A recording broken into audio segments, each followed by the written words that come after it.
Pika, like we're a pretty lethal team back in the day. Oh, never game-breaking team. They were honestly, lethal back in Brawl, bro. Like it's because they didn't fix it for Smash 4. They're just like, just let it rock, bro. Yeah, RiskTKR and Grease Almighty. Not too familiar with them. I am familiar with H4 though. H4, formerly known as the artist, or known as formerly known as the artist Michael known Jackson? as H4DS. So just took the dual screen, the easily hackable device out of their tag. Yeah. And we're back in it now with just the H4. What do you mean hackable device? I don't know what you're talking about. I've never hacked a DS in my life. Anyways, back to the game. So Pokemon Stadium 2, obvious starter for a set. This is literally no shocker to anyone. It's for doubles especially. It's kind of hard to like find counterpicks sometimes.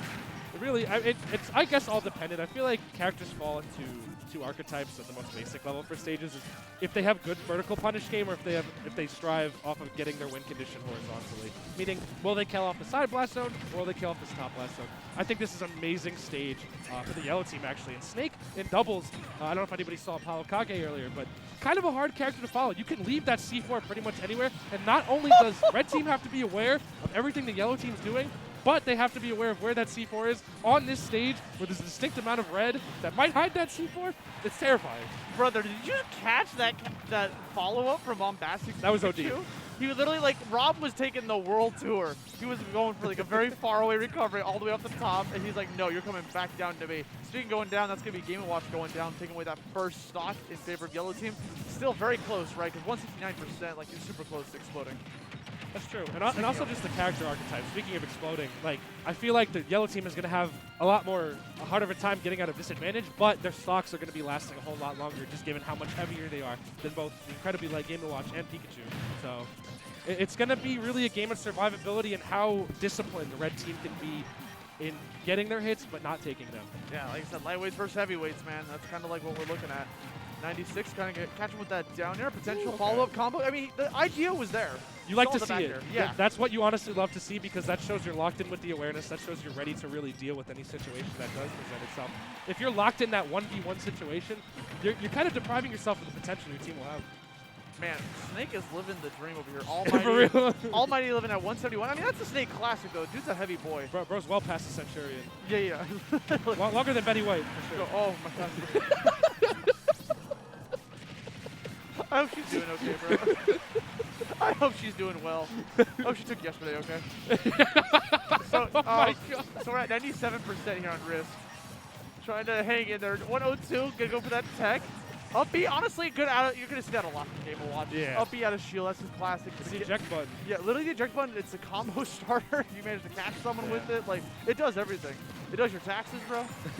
Back air to send him off risk. It's gonna be a little bit of a lead here for red team. Not by much. Again, being paper thin over here, H4 could go down in literally a second. One up tilt away from it. I want to point out, well, pretty much every character on this screen is an advantage state monster. I feel like it's really, the onus is on the yellow team right here to dissipate, like, you know, Pikachu and Game & Watch have both amazing long combos hit on your opponent, and they are kind of tiny as well. So you might risk hitting your teammate out of these aerial combos, but you need to save them from these situations. Oh, yeah. Just being able to, like, keep them close to your chest as well, you know? You don't want to expose your hands too early. Pika Rob also just a miserable matchup. Like, it sounds like the worst. like literally, if we play friendlies with doubles, like, yo, we're gonna go this tip. It's like, you know what? I got something else I gotta go do. I'll see you later. Like, I just do not want to deal with it whatsoever. But here we go. Rob trying to get back on stage. Gonna manage to find their mark. Risk. Trying to find literally anything. Almighty living the dream. At 138. There it is. Finally. The sucky thing here too for the yellow team is that they're both at pretty high percents right now, meaning if they even get hit one time, it's going to be way more hang time to get back to your teammate and save them from... Like, look at how much pressure at the ledge red team is already doing, and they can't even land. Yellow team is forced to just kind of stay in the air and utilize not going to the ledge, because both these characters can dive off stage and also catch like recoveries from above. So it's a tall order. Are we going to see a stock taken, though, Austin? Yes, absolutely. Oh, that's huge! That's actually gigantic. It's going to be able to hold him out a lot. Now, it's all up to Almighty to just be able to survive. It's imperative that he just focuses. I mean, he's going in, but I think he just needs to focus completely on survival and just try to, like, hold on to this stock to just have, like, this opening force to be able to help your teammate with, right? Ooh, but fortunately, yeah. going to go down. And because RiskTKR took that last stock, It's all on him now to fight this 1v2. This is possible. He's just got to land. He's got to get down first. He's up airs, and then he's got to get rid of H4. You're going to notice right away, H4 taking the support role, going into the back line because you realize he's the one that's the target. He's the one that's at stake for being able to explode. And Taker might be able to capitalize on that and kind of like switching between the targets. He's off stage, 70%, throwing at the gyro, trying to get back onto the stage. Here's a potential edge guard. Good. I love that spacing. And you see just, and you have to be that meticulous when recovering, right? Because there's so much that H4 is just threatening right now by being in that spot towards the ledge or off stage right here. This is so difficult though for RiskTKR. Literally can't afford to take any risks right there, as that first game is going to go to Bombastic and H4. Looking clean as clean can be. Bro, in situations like that, when it's like 1v2, someone's at a percent, someone's at low percent, like the clear target is the one with the high percent you can turn into a 1v1, right? But the thing is, they know that. And so they're going to play keep away. So what you do is what we saw a little bit of what RiskTKR was doing is swapping between the targets. It's like, hey, Pikachu's after me, bam, hits him like out of nowhere instead of like going after the game to watch. That catches them completely off guard. It's like, wait, why are you hitting him? Like your win condition is the game to watch. Exactly. But that mixes it up, so it keeps them on their toes so that they're not always going to be able to attack for free. So RiskTKR had the right idea, couldn't follow through with it. It was a close game. Definitely a lot closer than close can be. And we've seen clutch moments out of Grease Almighty as well. But it's really just about how are you going to take these stocks off these small characters. You know, Rob and Snake, while having these really good hitboxes to deal with grounded mobility. But do they have the duck? In the air. Do they have the duck? Exactly. All right, here we go. Beginning of this game number 2, switching over to Town and City. Honestly, the stage is going to benefit everyone. So it's just kind of like a little bit of a personal preference. I get the idea of why they want to choose this, though. Just gives them a lot more platforms to be able to play with. They had so much trouble landing that past game, so just being able to have platforms on top of it is going to help them out a lot.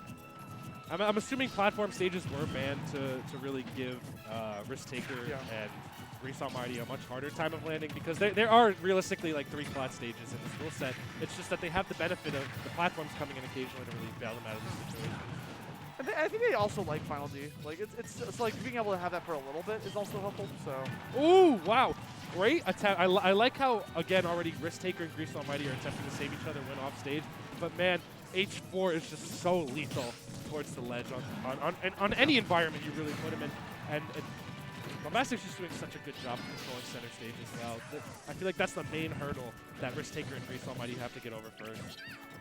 Oh, I like that right there. You saw the side B coming out from RiskTKR. He's going to leave himself wide open for a punish. So you saw Almighty coming over to get the punish on the punish. But, you know, Pikachu's a little bit too slow. Bombastic couldn't get that punish on time. So you got some back off stage. Potential edge guard opportunity. You can see up tilt. Get one more. You can easily even this up. This is really good grounded movement from Grease Almighty right there as well. But again, it feels like this counter pick is almost aiding the red team a little bit more than the yellow team at this point. It just seems like there's a clear game plan fleshed out from both Bombastic and H4. With H4 towards the edge of the stage, and Bombastic keeping things in control both on the ground and towards center stage. Trying to hang in there. RiskTKR looking for that potential back throw, putting himself in prime position to be able to get it. So you'll notice that H4 not going to get in that situation to try to jump over against Oh my god! Thunder? A little off the top. That's what I say to my barber, bro. He always gets me at the end. He always just destroys it. This is tough, though. I don't think yellow team is well equipped for just this team comp right here. It just seems like they both just can't get out of disadvantage quickly enough to really assist their teammate. And again, this is where the separate 1v1s actually assist the red team in this situation. Because how are you going to help your teammate when you're being comboed into oblivion yourself? Yeah, literally. Even though we're noticing, again, the punishing of the punishing, right? We saw Bombastic get a throw, so Almighty came and got the free up tilt KO. The thing is, it's a little bit too late. Like, this is already snowballing in red team's favor. Like, it's going to be quite the mountain decline for yellow team. Oh, yeah. It's doable, don't get me wrong, but it's not looking likely.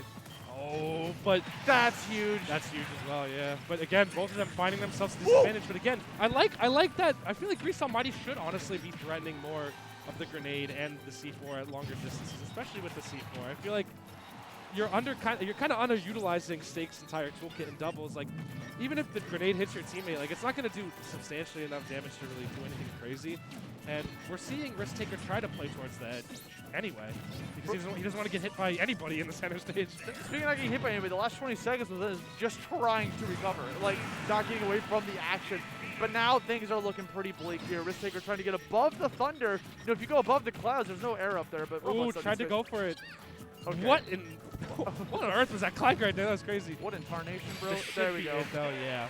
Just set him up shop, nothing fancy. Just go for the rapid jab into an up smash. That's going to be a 2-0 victory.